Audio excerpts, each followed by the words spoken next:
Hey guys, Brandon Barrow here, filming the Q&A. Thanks to everybody that participated and gave me questions to answer.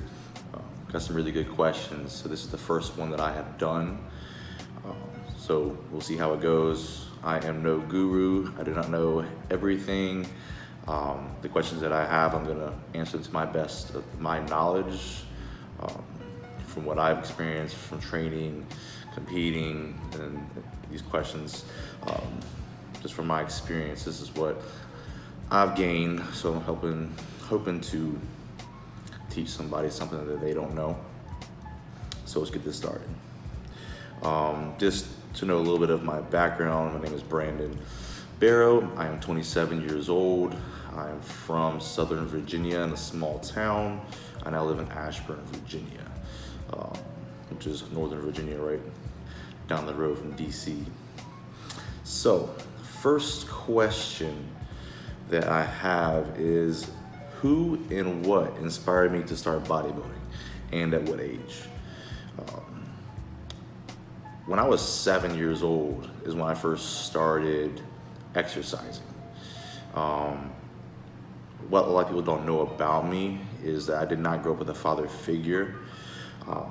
So I had no extrinsic motivation to do anything. It was all, just my motivation, my passion of watching Arnold, Sly, Jean-Claude Van Damme. Watching those movies is what really honestly inspired me to want to start exercising. So at age 7, I started doing my push-ups, my sit-ups, just at home, just messing around. That's when I first got that little spark. When I first started lifting, I was 13. Football was the big advocate of me really starting to train. And then from football, went all the way through high school, then went to college. I did just 2 years of college football and realized that my passion was really in the gym. I liked football, but it was like another job for me. I went to a small D3 school, so I was really just playing for fun and just killing my body, and I would rather just do bodybuilding. So that's when I stopped playing football, and then I started actually bodybuilding. And then someone said, "Hey, you should try a show." I was like, I don't know how I feel about that. Shaving the whole body, yada, yada, yada. But I did it, and obviously I loved it because that's what I do, now is my hobby. I love bodybuilding. So that's how I started. So I started lifting, we'll say, age 13, started bodybuilding, 21. Next question, how do I keep myself from injuring a muscle in the gym? Very good question. I've been lucky to not having serious injuries throughout my lifting career. What I do to maintain and to prevent injuries is, warm up.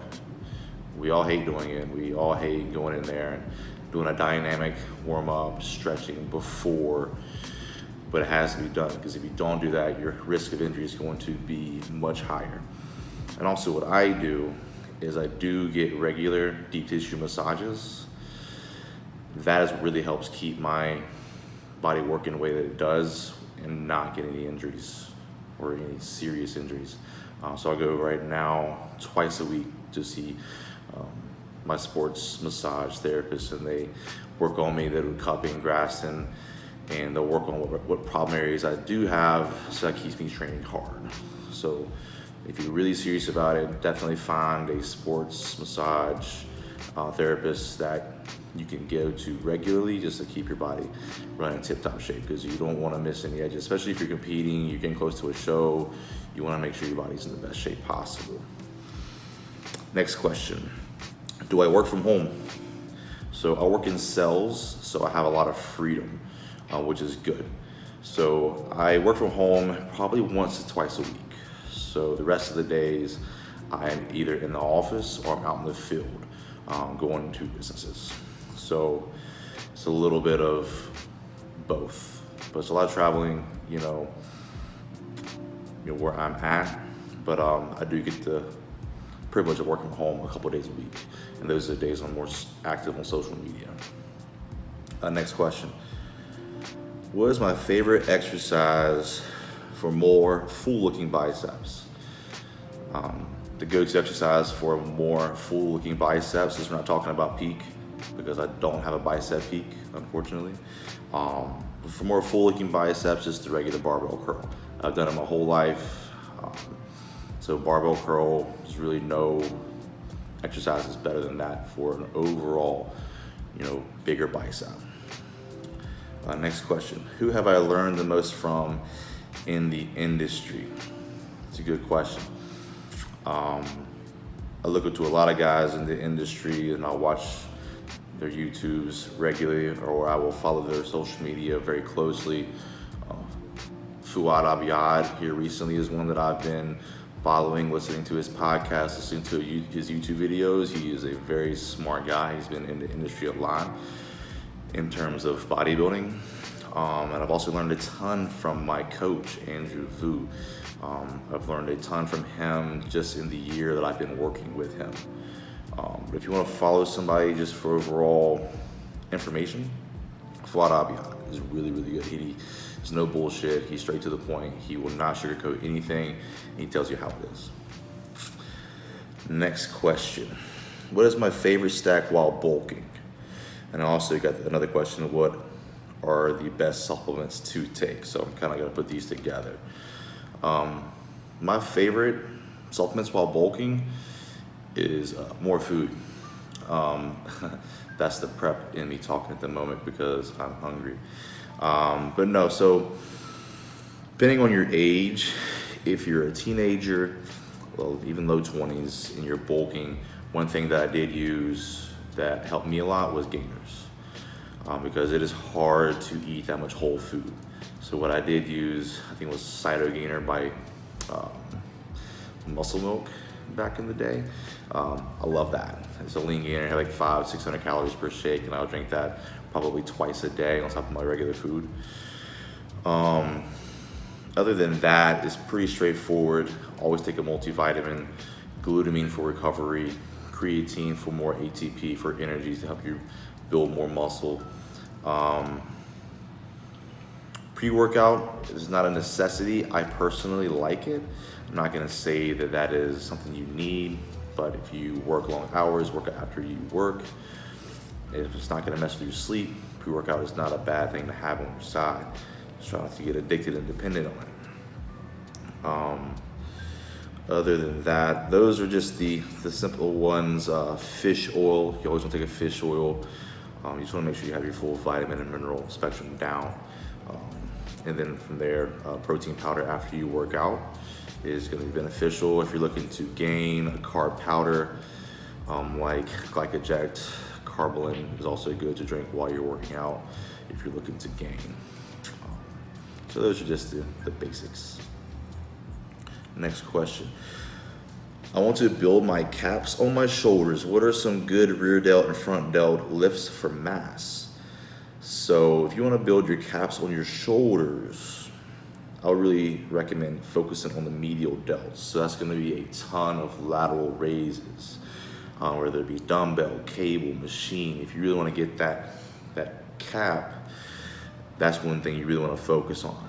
But for rear delts, my favorite rear delt exercise is going to be a bent over lateral raise. And then for your front delts, just a front raise is going to be the most isolation. But if you're looking for a full overall compound movement for your shoulders, it's going to be a dumbbell or a barbell shoulder press. Those are my go-tos. Next question. How much I love Virginia Beach Iron Gym, my man Kenny. You're the reason I come to Virginia Beach. That gym is the best. Next question. Am I single? Do you follow me on Instagram? Yes, I have a girlfriend. She's on my Instagram and she's in my stories all the time, so you should know that. Me and Corey have been together for a little over 2 years. Next question. Explain my diet and how important is it? He said, I used to not track food and started because I wanted to have a better diet for faster results. And then he says, so how important is diet? Diet is the most important thing. Training is the easiest thing. That hour to 2 hours of the day is the easiest. The next 23 hours of the day is the hardest. You got to make sure your nutrition is on point. You got to make sure your sleep is on point, and you got to make sure that all of that is together, or you're not going to see any results. But do I track food? Will it help you? Yes. If you don't have a coach, track your food, because if you don't track your food, you're not going to know what your baseline is to change if you're not seeing progress. So if you know that if you're eating 3,000 calories a day and you've hit a plateau, okay, let me bump it up to 3,300, 3,500 and see how that goes, or vice versa if you want to lose weight. I would always recommend, honestly, getting a coach. Honestly, if you don't have the money, Google is great. You can find out so much information on Google. But if you have the money and you're serious about it, get a coach, because that way they know what to tell you to do. It's one less thing you have to think about. And another person asks, that I put in this same question, is how many grams of protein per pound of body weight? General rule of thumb is at least 1 gram per pound of body weight. You can even go to 1.5. That's just going to be the general protein per pound of body weight. It's what I've always went for. It's worked for me. But everybody has their own opinion. I'm no guru. I'm just telling you what I do. Next question. Is pull, push legs the way to go? So I'm assuming push, pull, and legs for the training split, and doing that twice a week. I've never done it. I know people that have done it. I saw success with that. I've known a lot of powerlifters that have done that. But for bodybuilding, I would recommend splitting up body parts. I know people that have done this. I think Luke Sando talked about, he did that as well for years. It obviously worked for him. He has an amazing physique. But for me, I've always split up body parts, chest, back, legs, shoulders, arms, wherever it may be. That's what I've done. I've always split it up. Not saying that won't work. I've never done that. So I can't say if that's the best way to go. Try it, see how it works, switch it up. Do it for 8 weeks, switch it up to each body part once per week, see how that goes. Next question, favorite foods to eat in the off season? This is a good question. Because since I'm in prep, I think about this quite a bit. I'm a fat kid at heart. I love Little Debbie's. So if I said favorite foods, apart from burger and pizza, because I will have my burger and pizza in my off season. I love my Little Debbie's. My oatmeal cream pies, that'll be my snack. And some ice cream. Some cotton candy ice cream from Cold Stone. It's another favorite. People always think it's weird, but I love cotton candy. And then ribeye. Ribeye is my favorite, with some good white potatoes with some butter. So I'm from the South, so it's basically what I grew up on. I love it. All right. Next question. What do you think is the biggest thing lacking in the industry? It's a very good question. What I've seen what I saw the most is the lack of wanting to put in the work. And what I mean by that is people want to get from point A to point B the easiest way possible without putting in the work. They want to reach the top in a fraction of the time that the people that have made it to the top got there. And they just want to do it yesterday. This is not how it is. You have to put in the work to get to where you want to be. So I see people that are always trying to make up whatever on Instagram just to trying to get followers. I get it. We all want to be, successful, but from what I've seen, people they don't want to put in the work. They just want to become famous by not doing anything. I know it's kind of cliche, it's kind of vague, but honestly, it's just what I've seen. People don't want to put in the work. They just want to hand it to them. So, next question. What's your take on artificial sweeteners the last 6 weeks of prep? Honestly, I don't see a problem with it. Unless it is upsetting your stomach, bloating you, I would say you're fine. I know females' stomachs are somewhat more sensitive than males, so I would just say listen to your body. If you have any kind of upset stomach, I would take them out and see if that's the problem. But honestly, there's no calories in them. You should be fine. What's the most annoying thing you see happen at the gym? The most annoying thing I see happen in the gym is two things: dancing in the gym and shadowboxing in the gym. If you're doing that, you should get the fuck out and go somewhere else. That's not where you should be doing that. If people have to walk around you being afraid of getting punched in the face, you should not be in there. You should get punched in the face. So if you're shadowboxing, you're dancing in the gym, just get out. Next question. I'm considering hopping on SARMs. I've done some research. What's your opinion? I've never used SARMs, but from what I've heard, you're wasting your money. Honestly, I mean, if you're hopping on SARMs, I mean, hopefully you've done all you can just to eat. Honestly, the best thing to do if you really want to gain muscle is just eat. Food is the most important thing. From what I've heard, people that do take SARMs they've had bad experiences. They haven't seen any results, or if they stop taking it, everything goes away. But I can only go off what people have told me. So honestly, I would think it's just a waste of money. All right. What are the most? Oh, you're one of the most self-motivated people I've ever met. Where does the intense fire and desire come from? I've always been self-motivated, so I don't have an extrinsic motivation. So people always ask me how you stay motivated, and I don't know how to answer that question, because in terms of bodybuilding and lifting, it is my passion. If the world was ending and there was still a gym, I would still be working out. I just love working out. I love seeing how far I can push my body. I love seeing what I can achieve. It's just, I just love doing it. So I just want to do it for the rest of my life. So I'll never stop, no matter what happens. I will never. This is what I love to do. And there's also another question.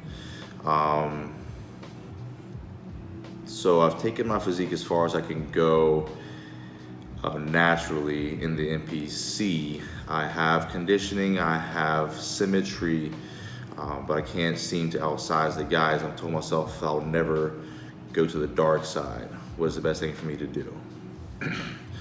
So with me being a natural competitor for so long, it's hard to gain a lot of muscle natural. The only thing you can do is take a lot of time off. When I say a lot, I'm saying 2 years, and just eat. That's literally the only way you're gonna put on that kind of size. You can't do it in a year. It's just not possible naturally. You can put on only so much muscle. So without going to the dark side, you have to take a lot of time off, because your body is gonna have to grow. And to do that, you gotta give it a lot of time. Because if you're going up against enhanced individuals in NPC, you're at a huge disadvantage. So you gotta take the time. That's the only thing you can do, and just eat, because that's the only way you can build that muscle to be able to compete on the NPC national level. So that's all the questions that I have, guys. So I appreciate everybody that participated. Hopefully you guys learned a little something. Hope you learn a little something about me. This will go up on my YouTube page, also go up on Gym Flow's YouTube page. So put some comments in the comment section, see how you liked it, if you want me to do more of these, if you do, what topics you want to cover, what are the questions, because I do plan on doing this again as well, and it can be more of a rapid fire Q&A, or it could be more than an in-depth Q&A. But I definitely want to do something like this just to help teach people something they don't know, just helping them out from my experiences. But I appreciate you guys for the help and participating. I appreciate everybody for watching. Hope to do this again. All right, thanks guys.